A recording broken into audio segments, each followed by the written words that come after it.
സുധേ ഫുഡായോ? ആയിക്കോട്ടെ, ഇപ്പൊ ആവും. ഒരു മിനിറ്റ്. എനിക്ക് വേണം, ഞാൻ പോവാ.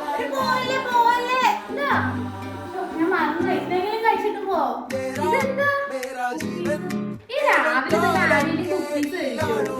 നിന്നെ പോലെ ഈ രാവിലെ കഴിക്കാൻ ഉള്ളതൊക്കെ കഴിക്കാൻ പറ്റിയ ഒരു കഴിച്ചോ?